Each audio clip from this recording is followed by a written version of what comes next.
Hello there and welcome to our second mPower Express 9.10 release videos. This video will focus on the mPower Library web browser access. To access your content via a web browser, you can either copy this link that is on your screen and paste in, or you can follow this shortcut. If you go to your mPower Library and then select the recycle bin, you will be brought into a web view such as this after logging in. So your login that you'll be requested will have to be the mPower Express login details that you enter when you have to redo your credentials on a monthly basis. Once you are in, you will have access to the content which is available to you and you're permissioned to you. So in terms of the web view, let's show you what you can do in this view. So if I give you an example via these slide designs, I've gone ahead and I've selected a folder.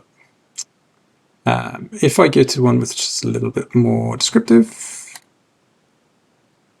there we go. So you can see when selecting the folders, your options are you can share an entire folder or you can check the folder permissions. So if I go ahead and share, select the share option, you can copy this and then you can paste this into your either to Outlook or Teams or any kind of where you would share a link, and you can share this with colleagues who also have access to the mPower library. Now, if they are permissioned onto this content, then they will receive the link and then they will be able to open up from the web view that particular option that you're sharing. If we want to go into individual options, say for instance, you can see here if I deselect these as slides, you can, as you go through the different options, it will tell you at the top what type of option that you have selected. If I go back into my slide options and then select this one slide, I now have the option to download the slide to my downloads area. So if I click on that, you'll notice in a second we'll get that little familiar downloading option, and then that will begin the download into my options. So here I'm being prompted as to where to put it in, then I can go ahead and I can save it there. If you have the correct permissions, you could also copy content between the folders that you have available to you. You also have the option to preview the content in a larger view.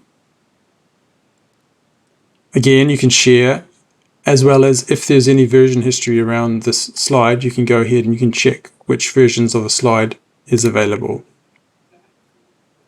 If you select multiple options, so if I'm using my control key, you can see that now there is an option only to copy the content between folders or to share.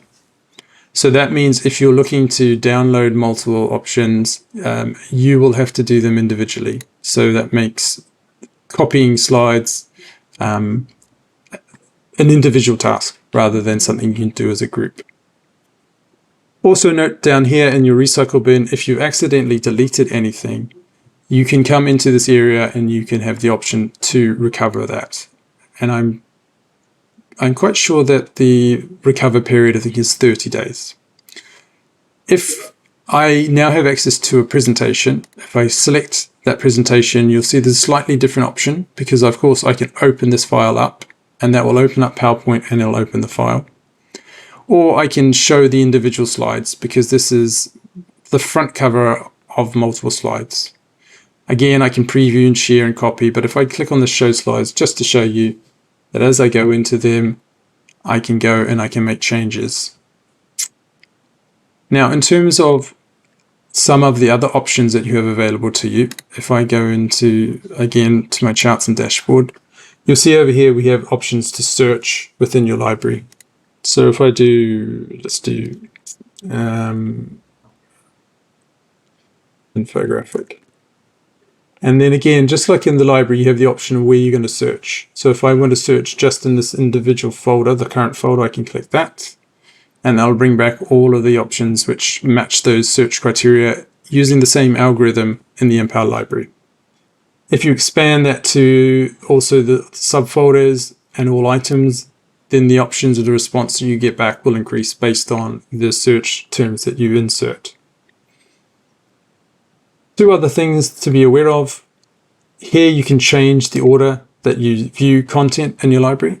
So you can have them ascending and descending by name or the last change, as well as you can check for content based on languages if this is applicable.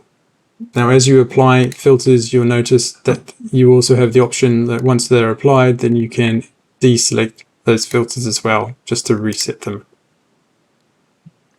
One last thing to be aware of is also you have access to the metadata. So right now I have one object selected. It tells me who the author was, if they've been edited, when the last update was made, and how many times this content has been used, its size, and if there's a language applied.